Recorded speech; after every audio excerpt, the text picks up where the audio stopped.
think I wanted to talk today about something that, like, at first sounds very depressing, and that is this idea of a set point in our brains and weight. And the reason that's very important is because it'll help all of you understand why it's hard to lose weight. When it seems like you're eating less, it seems like you're exercising, it seems like you're doing all these things, but you're just not losing weight. And there's a lot of good reasons for that, and they come, I think, out of evolution. But first I want to review a few things, because let's just go over a few things that we talked about. We talked about leptin and this idea of these fat cells putting out this element that actually is important for satiety. But even more importantly, the ghrelin that comes out of our stomach cells that tells us when to be hungry. And that was a mixed bag, because some people don't have the leptin receptors to actually get that signal, so they don't know when to stop eating. But you see, in evolution, if we think about evolution, that hasn't been a real problem, because the reason we stop eating is because there just isn't any food, right? So that hasn't been a problem up until the modern age, right? And so and then we talked about what I called, I shared something about Susan Thompson, Pierce Thompson, about the four white powders. And that actually ties directly into what we were just talking about, and the importance of accountability when you're trying to do a weight program. And that is having a partner. And that is because the four white powders, you remember what they were? They were cocaine, they were sugar, they were wheat, and they were heroin.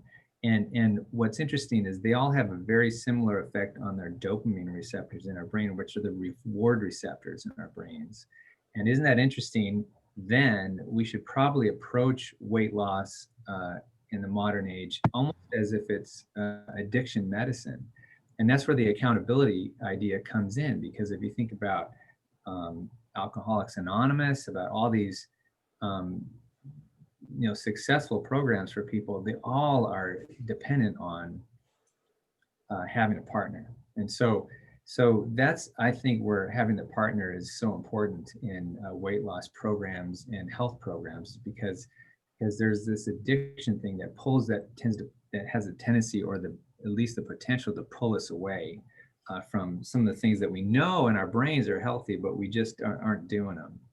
And then we talked about intermittent fasting, and that brings us back to that evolutionary idea of, that's kind of what we used to do. If you think about us as human beings, is we used to intermittent fast, not just like overnight, but we intermittent fasted for maybe a few days while we were looking for food. And so that became, it's a little bit of a movement now, and it's probably makes some sense. But it doesn't always make sense still in this existence of plenty. Most of all these systems that we've talked about are in place over our evolution, based not on plenty but on scarcity, and that's what's really important to appreciate what we're trying to achieve now. And we're sitting in the Western world, in United States of America, with as much food around us as we can purchase, which is tons, and we're not doing the right thing with it. We're not being healthy with this as this plenty existence. So the last thing I want to talk about is what we're doing with this idea of plenty, and how we can change it, and some of the roadblocks in our brain to actually changing that. And it has to do with this set point. And the set point theory of weight is something that's been around for a long time. And what it says is that no matter what you do, your body will work to get back to a set point of weight. And in some senses, that's good. Like, for instance, when I have a patient come in and they say, "Doc, I can't believe I gained 10 pounds last year." And I look at them and I go, "Let's talk about, what your lifestyle is." But it doesn't take long for me to say, "I can't believe you only gained 10 pounds last year. If you look at the energy in and the energy out, you probably should have gained about 50 pounds, right? So I try to take a positive slant to it, and I go, man, it's a good thing this set point thing is in place, because really, if you did the physics of the calories that you took in and the calories that you burned, you probably should have put on about 50 pounds. So what was it that was keeping you from gaining 50 pounds and only gained, 10 pounds? And so that is part of your brain called the hypothalamus, and it's deep in the brain. It's part of our old brain, and it drives all sorts of systems in our body, and it's set up to work in a survival mode, just like most of our systems in our body. But what happens is when we start taking in excess calories, it'll actually work to burn those calories and not necessarily store them away as fat, which is usually the way that we store calories. And so that's the good news. Sorry, I'm starting with the good news, everybody. but the bad news is if you overeat and you actually gain that 10 pounds, what happens is the hypothalamus resets to a 10 pounds up higher. So now you have what you were at, and now it's 10 pounds, and your body slowly resets to that 10 pounds heavier, and maybe even 20 pounds heavier, 30, 40, 50. It depends on where you're at. And next thing you know, you're trying to get that down quickly, because we have an event. We have somebody getting married next week. We need to go on this vacation. We have a cruise. Well, don't go on a cruise right now, but you know what I'm saying. So I need to get this weight off fast, and we work on it. We try to get that weight off fast by going on a bit of a starvation diet. And we just fool our brain into thinking that it's starving, so it goes into a storage mode, and it's also a stress mode. So we might lose some weight quickly based on the lack of calories, but it's not real calories, and our body will work to put that weight right back on to the set point. So to reset the set point, it has to be slow. And when you've listened to some of our expert nutritionists say, usually if someone's trying to lose weight, they'll only recommend a deficit of about 500 calories a day based on what the recommended calories are, and then to take 500 calories off of that. And that's because if you go over that 500 calories, your body goes into this starvation mode, into this sort of emergency situation. It starts storing it up and works to get back that set point. So to reset the set point, it takes time.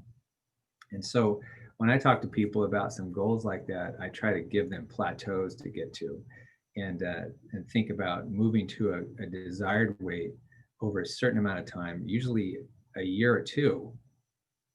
So not necessarily a week, and not even a month, but a long time, because it took a long time to get there. And I usually ask them straight up, like, how many years ago were you at the weight that you want to be? And it's not about how many months ago was it, it's how many years ago. So what makes you think you can get there so fast? And so you have to actually go slowly.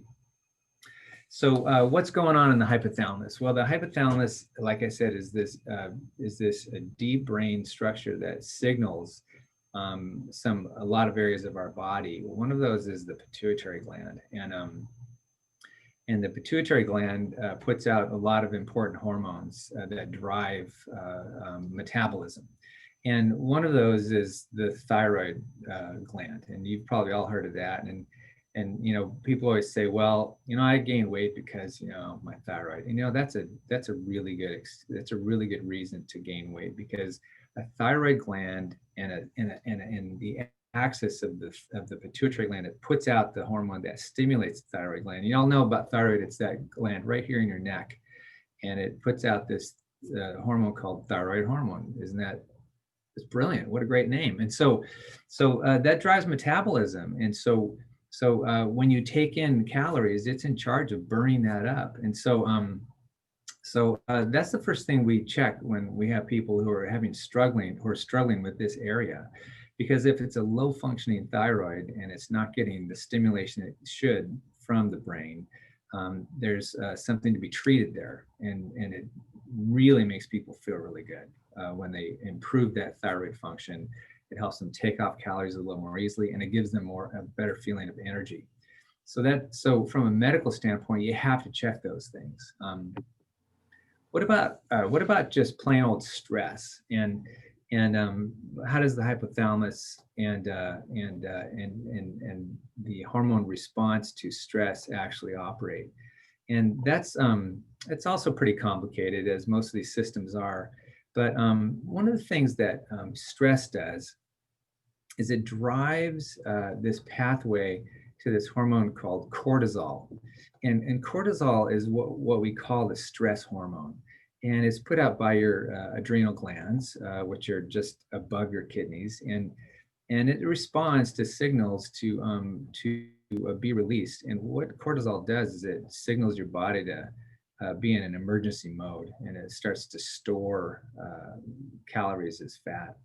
And some people think it might be related to the sort of the fat that's around the center lower area of us. And some people have more than others, and it might be a response to just pure stress. And so one of the things that I always talk about with people is, what is your stress, and what is your cortisol level? And there's some labs that you can do to kind of check your cortisol levels. They should be sort of high in the morning and low in the afternoon. And sometimes we'll do a morning and an afternoon levels just to see where somebody is. But those tests don't always tell the whole story of this sort of adrenal sufficiency or insufficiency. But one of the things that cortisol does is it sort of steals some of the pathways in its formation to go to something else, which usually would go down into testosterone and estrogen and those pathways. So if someone's on a lot of stress over a lot of time, the pathway from the formation, by the way, everything starts with cholesterol. And we vilify cholesterol in our body, but really all the important hormones start with the simple molecule of cholesterol. And cholesterol comes down to this place, and it takes a move this way, or it comes down and it takes a move that way. And when it goes this way, it goes over to cortisol. And if it keeps going that way, there's kind of a steal, and it goes away from this pathway over here, which is to testosterone. And testosterone is a good energy producing hormone. It gives us that oomph, and it's important in men and women. That's a pathway for both men and women. So it's important for sex drive, libido, and that sort of that gusto for getting up in the morning and doing things. So what happens is chronic emotional stress that pulls the cholesterol and the formation of these things in this way to cortisol might be stealing from the pathway on the other way. And people wonder, why they just don't have any motivation. And that could be one of the reasons. And that starts up in your brain, and this starts in the hypothalamus. So the hypothalamus is in charge of lots of things. That I would say is where I end up with a lot of people, because that's where I turn them over to their therapist, psychologist, to really dig into what the motivations are and what sort of the access is to their life. And oftentimes, if you can get those things worked out, then the energy comes back, and that's really a good thing.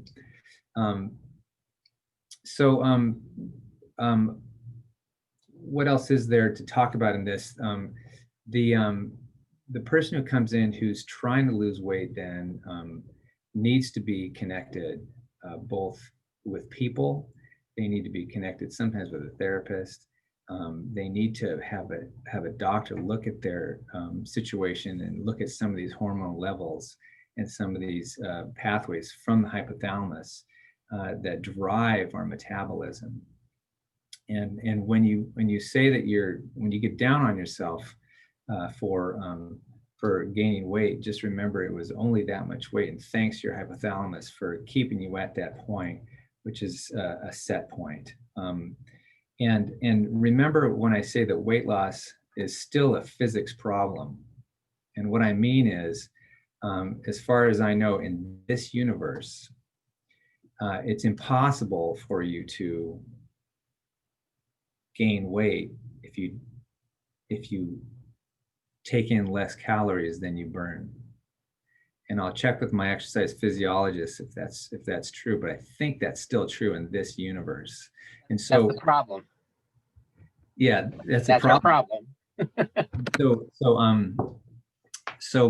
as you can see, then it's not just a problem of quitting eating, is it?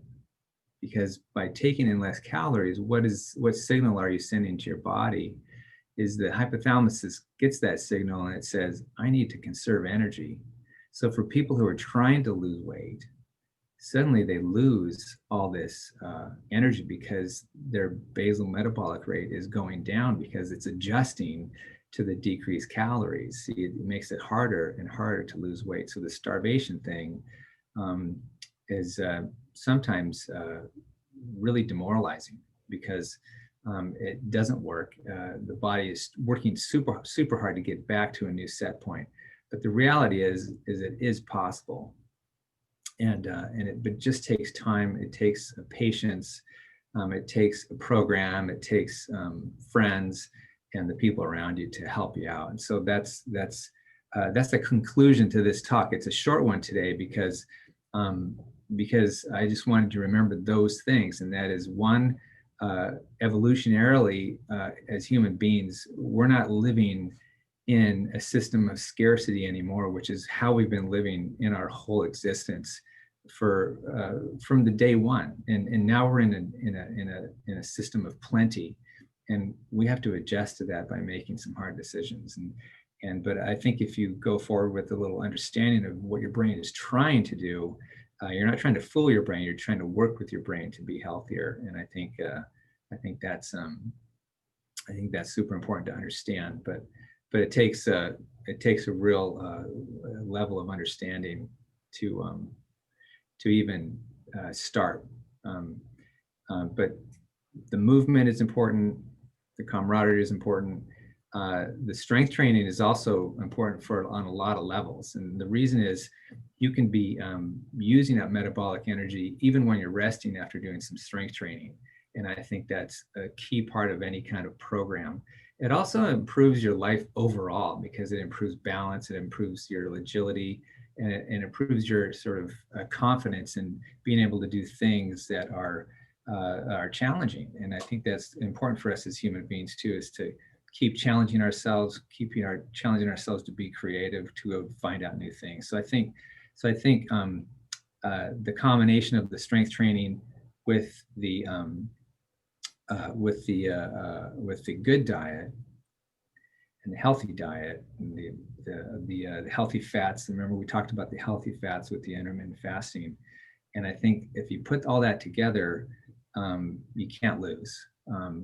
And the last thing I'll say is when I talk to people about their weight, or if they come in with that sort of subject to talk about, I don't talk about weight so much. I talk about health and I talk about strength.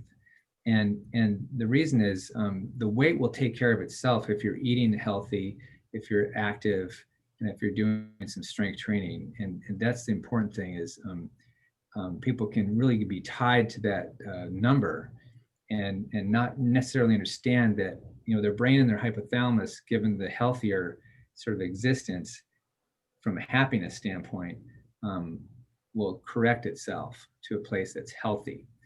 And I think that's how I'll close this little session today and encourage you to remember those things.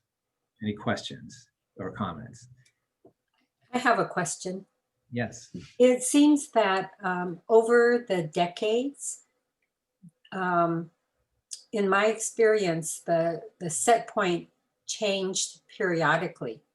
So with age, because I don't think it's customary for people to be the same weight as they were in high school, or even get back down to that if they tried. it seems that with age, the set point is a little higher, gets a little higher. I think you're right about the set point. I think there's a body architecture that changes normally with aging. There's a normal decrease in the amount of muscle mass that we have as we get older. There's not much you can do to get around that, short of taking anabolic steroids. There's not much you can do get around that, short of sort of doing things like, there's some people who have been doing growth hormone. That's been very popular in aging medicine. I don't recommend it because of some of the side effects. And so what people are trying to go for is something that resembles where they were in their 30s and 40s. And I think it's sort of possible for the short run, but the side effects, which I won't necessarily get into the specifics, but the side effects may not be worth it to try to avoid a natural change of our bodies as we get older, because weight is one thing and body composition is another thing. And so when you get on a scale, you might weigh the same, but you have a higher percentage of body fat as you get older, and that's very natural, and it's probably healthy too. But it's that excess weight that way over the point of being healthy is what we're trying to go for here. But you're absolutely right.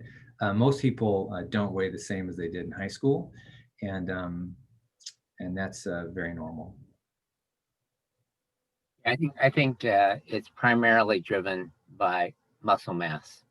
Mm-hmm. I think the muscle mass changes, and then the more difficult part of increasing that muscle mass with perhaps a decreasing testosterone level, as well as probably in general the time and effort that one puts behind building that muscle mass.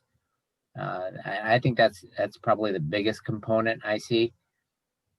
For the long haul, we see the in-between with the aerobic activity, the lesser number of calories.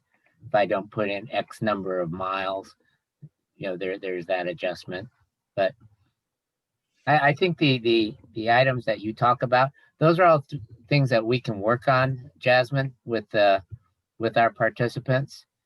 Yeah, I mean, I'm just more and more convinced, not that I didn't know it before, but that feeling of everybody needs people. Everybody needs someone that they can count on, that accountability person. Jasmine was talking about that. Our students play a bigger role than they know that they play. Mm-hmm. And they aren't taking on that responsibility. And if we can convince them to do that, I think then there's going to be a dramatic difference and dramatic change. It'd be interesting if we took the time to do a little bit of research and see what's the personality of our student, what's the personality of the participant, and what's actually happening there. Who's having the success and who is not. And I think there is something there for sure. I agree with that 100%. And if you remember, one of the graphs that I shared in one of my earlier talks was the longevity graph from the group of nonagenarians or centarians, people from a certain area that they were trying to balance on a bar graph what were the most important factors for getting to that 100. And if you look at the lower levels, there was, you had your exercise, you had your diet, you had your getting a flu shot, you had your things. And then what you got were like big giant bar graphs over here were being part of a community and being taken care of and being able to connect with other human beings. So no one's doing the studies of whether you can take the community part of that and combining it with the exercise part of that. And that would be a great study to look at the combination of those things. And I think that's what you're trying to do, Stephen, with this program. And so that's why the combination of those things is so important. One more thing about testosterone, because testosterone is a very useful hormone. And in cases like this, it helps us to maintain muscle mass. One of the supplements that I've had luck with in my practice is DHEA, dihydroxyepiandrosterone, which is a supplement anybody can buy in the store. And you remember I was talking about cholesterol, it comes down and it becomes this intermediate called pregnenolone, and it goes in this direction to be the cortisol, and it goes in this direction, and then the first stop is DHEA. And then after DHEA, it goes on to testosterone and estrogen. And I found in women in their 40s and 50s, and men too, but more in women actually, giving a supplement of DHEA has proved very positive in the feeling of energy and vigor for doing these sorts of programs. And it's a hard thing to measure because, you know, you can do a testosterone level and it might be in the normal range. But you're not giving testosterone with DHEA because it still it relies on the normal enzyme conversion from DHEA to testosterone to be testosterone. So you're not changing that part. So it's not exogenous testosterone where you can really ramp up the muscle mass and the positive nitrogen balance, et cetera. But I found that to be a very useful, pretty affordable supplement for people. So it's possible that that precursor may be in some deficit? Yeah, especially if you're getting that steal, if you're coming down and you're going off in this direction to the cortisol, you can make up a little bit of the lost DHEA on this side. Got it. So that's what I'm kind of describing. So that, like I said, it's a very interesting and easy supplement to get. There was a time in the universe at the Olympic Committee was made it a banned substance, and then it was not banned, and then it was banned, and then it was not banned. So it's one of those interesting things, but it really doesn't necessarily confer an advantage, an unfair advantage, because you're not necessarily giving exogenous testosterone. You're not having the person make more testosterone that they can make already. You're just adding the substrate that becomes testosterone. And in most people who are young and athletic, this DHEA thing does absolutely nothing because they have plenty of testosterone. It's in the people who are a little bit older, who are trying to reach for a little bit of extra in that pathway, maybe even stress-related losses. So I just thought I'd throw that in there. And anybody who wants to comment on the site, I can talk to you more about it. But it's just a couple of things in functional medicine that we do that help some pathways, to kick some pathways along, and give some people some extra help. But I have a question regarding that DHEA. I know some of you said it's pretty safe, but people that have certain medical conditions, we are not the experts, so I wouldn't feel safe saying, oh, here, try this. But I mean, anybody who watches this video, do you have anything to say regarding that? Well, one of the things the reason that it's so safe is because it's not going to force an abnormally high level of testosterone, because it can only be converted at the rate at which your body can convert it already. And that's why it's become a supplement that you can buy in any store. DHEA as a molecule doesn't get past the stomach acids and digestion that much anyway, so taking it as a pill has a questionable absorption. Some people have it as a spray that you put in your mouth, so it's absorbed that way. It's probably more reliable.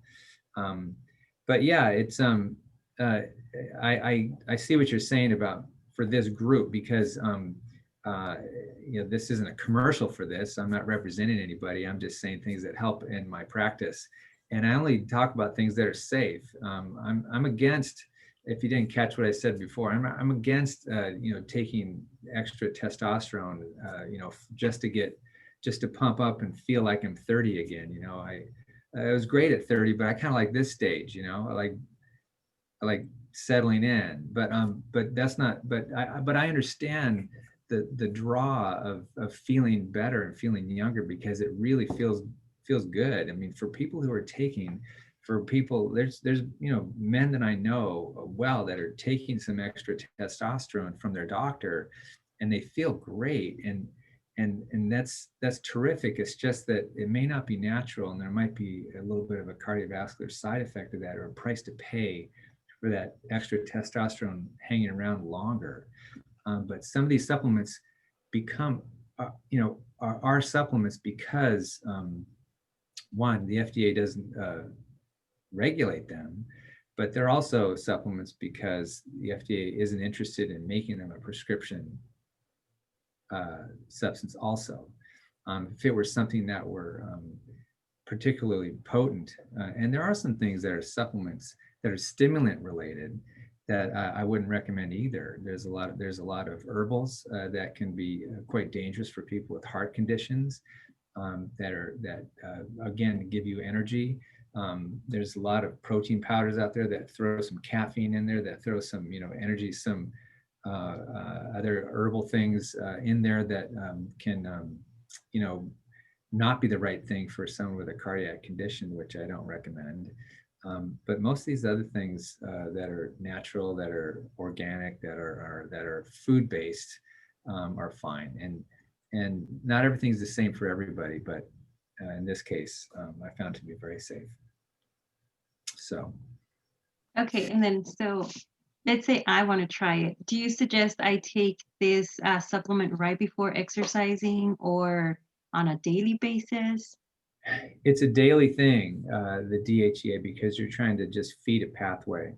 Yeah, and it's not meant to be, and it's not meant to be a performance enhancer in that way, to be used before a workout, because all it's doing is, there's a cup of that when you pour it into this little sort of funnel. Trickles out into testosterone, and I can't control the size of that exit into the testosterone pool, but I can fill up the cup, make sure the cup is full, you see. So what if I have a funnel of things that drip out into testosterone at a certain rate, but now the funnel is sort of drying up? I can fill up that cup and make sure the drip is going at the fixed rate into the testosterone pool, but I can't increase the size of that funnel necessarily with a supplement like this. So there's a lot of things in nutrition and functional medicine that attempt to do that, just to fill up the precursors of what you're trying to make sure there's enough of. And we can talk. I talk to people about that a lot when I talk about other brain neurotransmitters like tryptophan, 5-hydroxytryptophan, serotonin, and melatonin. When I do some sleep medicine stuff in my clinic, as long as you have the things that become the melatonin, that might be helpful instead of taking some sleep aid or some sort of antidepressant. So that's getting off in a different subject, but it's the same thing. Functional medicine is about making sure that the precursors are available to the systems that you know about, and that's all DHA does. You can take the pregnenolone too. Pregnenolone is that one right at the junction that goes off this way to cortisol and this way to testosterone. And they sell that too, but I don't think that's so useful because it could go either way, right? But the DHEA only goes one way. Thank you. Yeah. I think the natural high in energy and all that you get after a workout or a session, that's good. And maybe people should reflect at the end of the day, did I have a better day the rest of the day after I exercised? To actually think about that. And if that's the case, it builds the case for natural stimulation. I think that's an excellent point in terms of the natural endorphins that we get from exercise. And some of us might have an addiction problem with that. Yeah, they exercise, get addicted to exercise. And that gets back to my 4 white powders, right? Because it's still the similar system of stimulating dopamine pathways. And when we provide that endorphin input and push that dopamine pathway, you're exactly right. We feel good. And what we've done is we've traded another input with this exercise input, and something that's very healthy, that's going to help us live a more meaningful life. Because, but you can imagine for someone who might have an addictive personality, that might be a problem, is that endorphin rush, after a run. And I live with a runner, and if that person's not running, it's not good. but I'll say, runners run, and they run for that reason, because that extremely positive response to life, after they've done that run. And when we all get older, right, and then maybe we can't run forever, so we have to replace it with something else. And that's one of those truths, and that's part of the natural part of aging, is that we need to trade our sort of passions at one segment of our life for something else, perhaps in our life, that feeds that nice and that healthy endorphin response, because it's real and it's very beneficial to our health. So that's a great point. But I think for our group, we don't have to worry about that, becoming addicted. It's Right. like, if we got there, it'd be a nice problem to have, to work on that. Right, but you're absolutely right about that feeling afterwards. It's hard to describe, right? But once you've felt it, and then you acknowledge that it's because of that good workout, because of that good diet that you're following, then it's much easier to continue in a program like that. I agree with you 100%. I had one other, going back to the idea of the community and the accountability partners, an idea for our family meetings. I think a lot of us don't really know our accountability partners. We email and that's it. And maybe we see them, in the Zoom, but there's no direct communication. And so perhaps our breakout groups could be configured a little differently, and have maybe 6 or 8 in a breakout group that consists of pairs of the students with the participants, so that it kind of forces a little bit of a direct connection. That's as personal as we can get these days. We're even in different parts of the state. In some cases, we could not meet up. But just to have, I found that with my partner, that we don't really talk with each other in the family meeting, because there's all these other people. That's a great point. But this pandemic has really proven something about us as humans, hasn't it? It's we're really built to be connected physically, and this electronic connection, which is amazing. From like, how would we be getting done the things that we're getting done today without this? And how much worse would this pandemic be without this, is one reality. But the other reality is most of us are highly dissatisfied with this form of gathering. And we're trying to be, the creative people are trying to be creative with it, like, Stephen and all these great people who are trying to take what they know and turn it into something that's virtual. But it's not virtual, it's real. It's just that we're just in our own places doing it. And that's an adjustment for our brains, because as humans, we evolved because of our ability to collaborate, right? That's the way we survived. I hear adaptability is a big part of our survival, and I've heard it said that if you throw a human into a forest, with no clothes on, chances are they're not coming out. We don't see real well, we don't thermoregulate very well, we're not real strong, we can't climb, we're not very fast. We're probably going to die in there, but the way that we survive is we do things together, and so we protect each other. So I think this is an important sort of truth that's will fall out of this pandemic. But the one upside is that I myself could not have participated in this program. Exactly. Because I'm in Northern California. So, and somebody across the country could participate. You know, the relatives we have on the other side of the continent. So it is. It's. I try to teach my kids about their social, about their devices and their social media. And I said, this is an amazing technology. The question is, how are you going to use it? It's just like everything else that's come along in our history. How are we going to use this technology? The telephone was invented and they thought the same thing. This is going to be a disaster, but look at how great the telephone is and things like that. The atomic bomb, how are we going to use this energy to harness it? All the things that we can do. And but I try to tell them, I say, you're either going to be creative with this and create some great things and lift up other people with this technology, or you're going to play that game of being passive and be entertained. And all the time that you're being entertained, you may not be as creative as you can be. So I think we need to keep using this technology because it's not going away, folks. It's not going away. We just need to find ways to use it in these positive ways. I agree with you 100%. Janwin, I think Dr. Lowy mentioned that once we go back to the parks, we would keep this platform online too, right, Dr. Lowy? To help you and other people who are in Mexico being our participants. So I see this program getting bigger, which is great. yeah. Wonderful.